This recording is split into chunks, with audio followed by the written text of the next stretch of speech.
राधे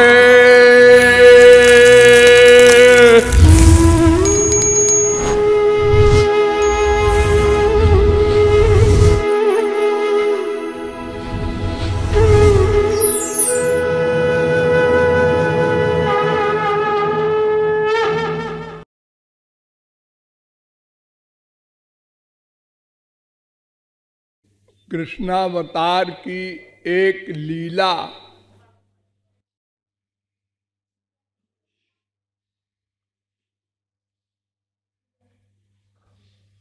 ऐसी है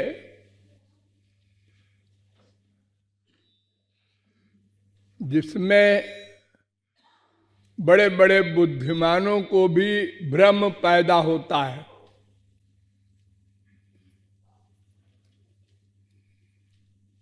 वो लीला है पूतना उद्धार।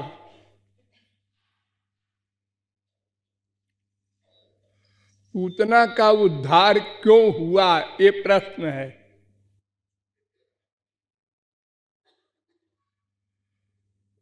ये कहा जाता है कि भगवान बड़े दयालु हैं,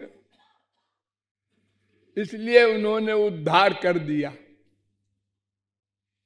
तो अगर भगवान ऐसे दयालु हैं कि दुर्भावना वाले का भी उद्धार कर देते हैं, तो फिर सारे संसार का उद्धार कर देना चाहिए। कम से कम आप लोग जितने यहां बैठे हैं उनमें ऐसा कोई भी नहीं है जो श्री कृष्ण को मारने का प्लान बनावे। थोड़ा बहुत प्यार हम सब लोगों का है। अरे 1% सही है, तो दुश्मनी की भावना तो किसी की भी नहीं है। और पूतना ने तो बाकायदा प्लान बनाया, जहर लिया, इतना भयानक जहर कि उसके छू लेने से मर जाए आदमी। उस स्तन को, उस जहर को स्तन में लगाया और बड़ी चालाकी से सुंदर स्त्री बनकर गई। यशोदा वगैरह बैठी थी, श्याम सुंदर 6 दिन के थे, 6 दिन के पालने में लेटे थे, और ये सुंदर स्त्री बनकर गई। सारी ब्रजवासी स्त्रियां देखने लगी इसको, इतनी सुंदर स्त्री, ये हमारे मृत्युलोक की नहीं है, ये तो कोई देवी है, देवी। ऐसी श्रद्धा हो गई सबकी। उसने उठा लिया श्री कृष्ण को गोद में। तो वैसे भी छोटे बच्चे को कोई भी स्त्री उठाकर प्यार करती है तो उसकी मां को खुशी होती है।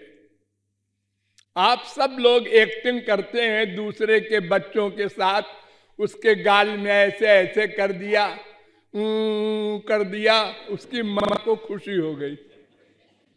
प्यार वार नहीं, एक्टिंग। और उसने तो बड़ी एक्टिंग के साथ, आंखों में खूब प्यार की एक्टिंग, और हाथ गोद में ले लिया। सब देख रही है, बैठी है। और फिर अपने आंचल के नीचे कर दिया श्याम सुंदर को,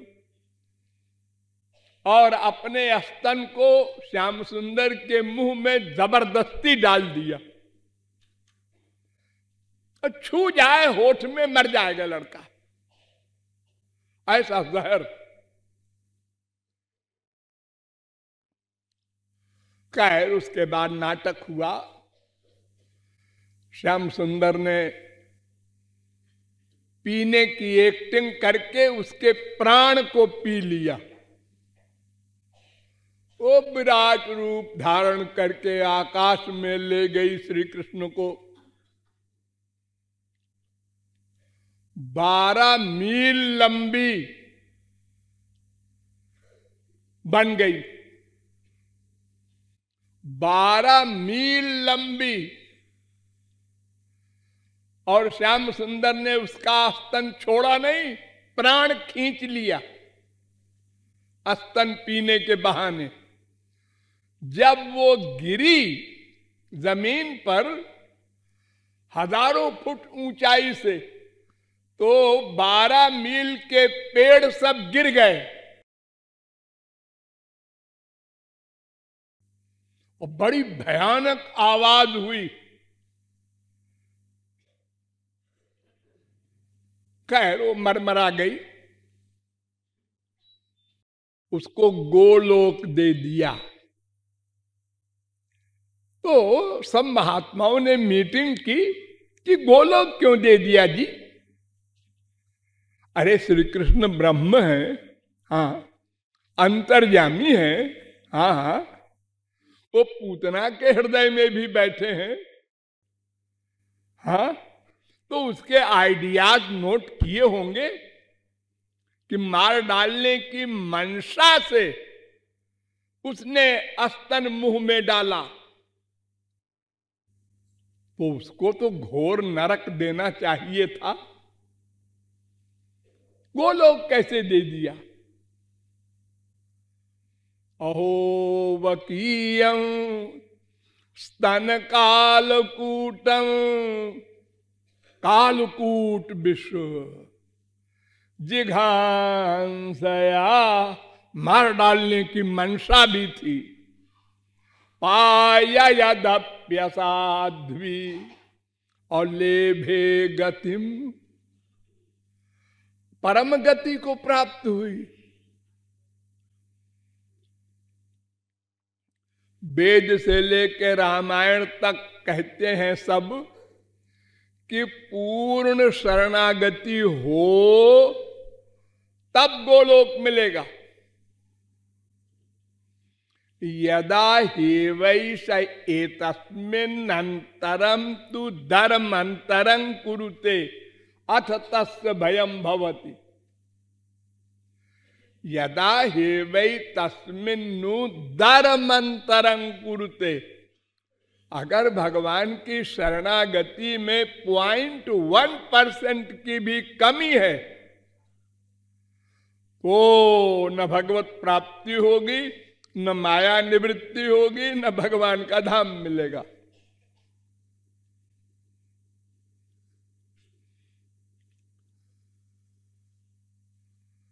पॉइंट 1% भी गड़बड़ न होनी चाहिए। कंप्लीट सरेंडर का मतलब पूर्ण शरणागति 100%। और यहां शरणागति का सवाल ही नहीं, यहां तो उल्टा है, वो मार डालने की मंशा है उसकी।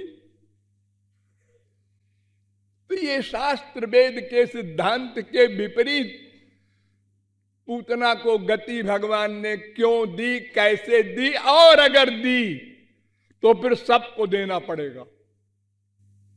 ये लॉ है।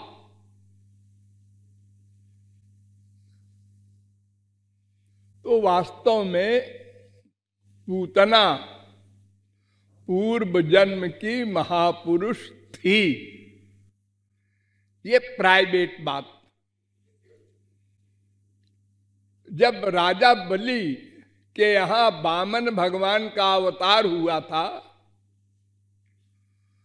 तो उस समय राजा बलि की लड़की थी रत्नमाला, उसका नाम था।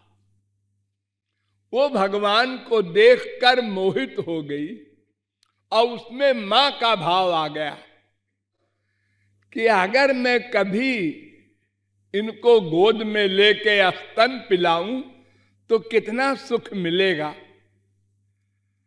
ऐसी कामना करके उसने वामन भगवान से मन ही मन वर मांगा।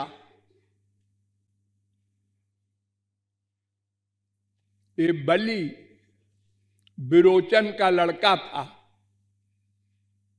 विरोचन प्रहलाद का लड़का था। प्रहलाद हिरण्यकशिपु का लड़का था।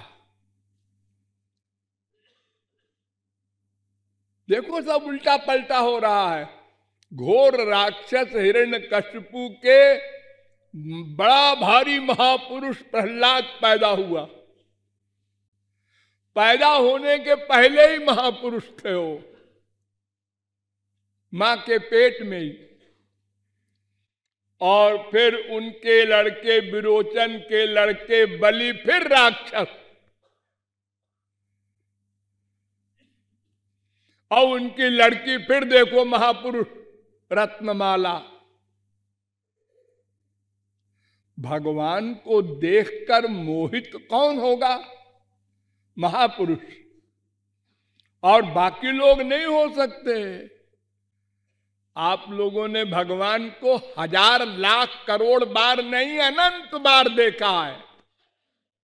राम को, कृष्ण को आप लोगों ने देखा है, लेकिन वो सुंदर नहीं लगे। क्यों? आपका हृदय गंदा था, पाप युक्त था।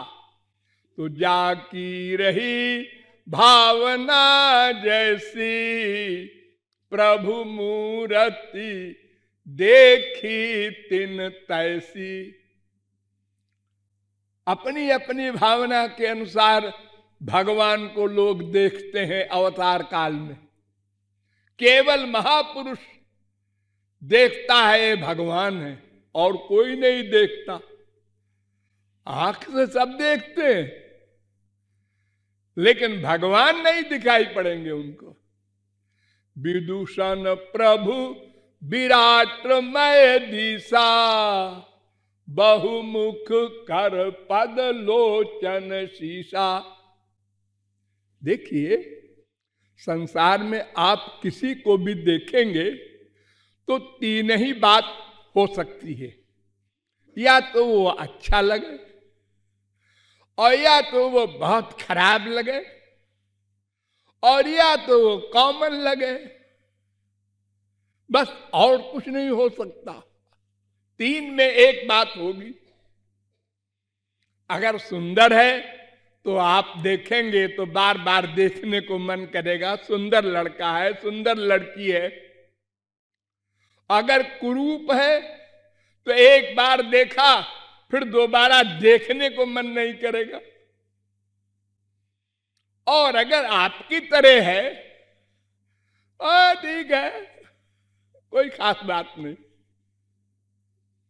लेकिन राम के, कृष्ण के देखने में क्या बात है कि बहुमुख कर पद लोचन शीशा। एक कहता है राक्षस, इसके 4 मुंह है। दूसरा कहता है गिनती भी आती है, 8 है। तीसरा कहता है तुम दोनों अंधे हो, 15 मुंह है इसके, मैं गिन रहा हूं। तो क्यों जी, एक आदमी के अनेक मुख कैसे दिखाई पड़ेंगे? हजारों मुख दिखाई पड़ रहे हैं किसी किसी को, और किसी किसी को खाने दौड़ रहे हैं वो सारे मुंह। वो कांपने लगा देख के। और उन्हीं को भक्त देख रहे हैं और विभोर हो रहे हैं। ये भगवान का शरीर चिदानंदमय है, अलौकिक है। उसमें ये चमत्कार है कि आपकी जो योग्यता है भीतर से, वैसे ही दिखाई पड़ेंगे। इसलिए अनंत बार भगवान को आप साक्षात देखा करें। और बड़े बड़े कृपालु के बाप बोले भगवान है, आप कहेंगे दिमाग खराब है कृपालु का। ऐसे कहीं भगवान होते हैं? इनको तो हमने देखा था। हमारा जो बेटा है, सगा बेटा, उतने सुंदर भी नहीं लगे। हाँ, क्योंकि हमारा मन गंदा है, पाप युक्त है।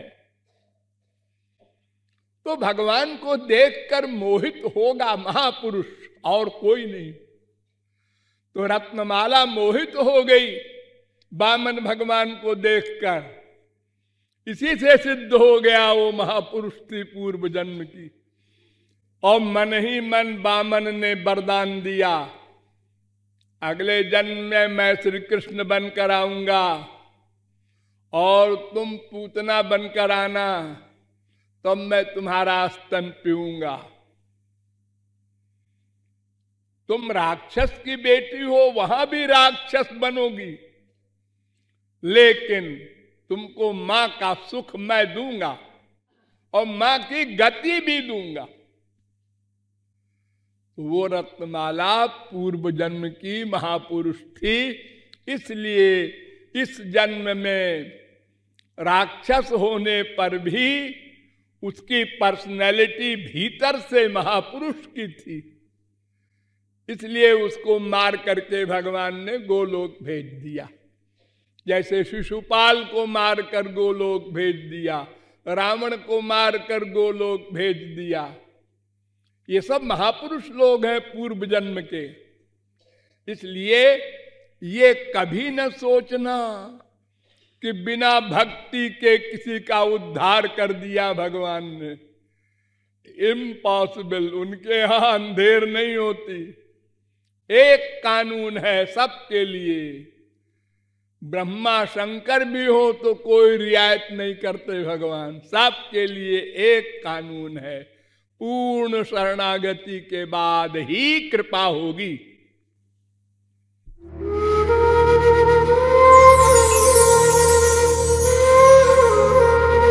Connect with your eternal love.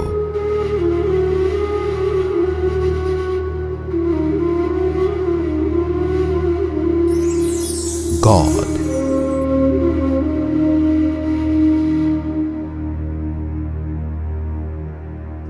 Love God, practice bhakti and attain eternal happiness.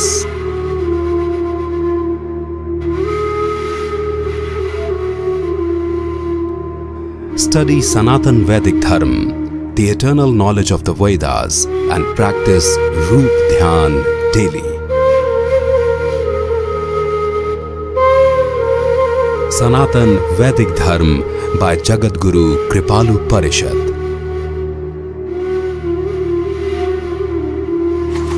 Download today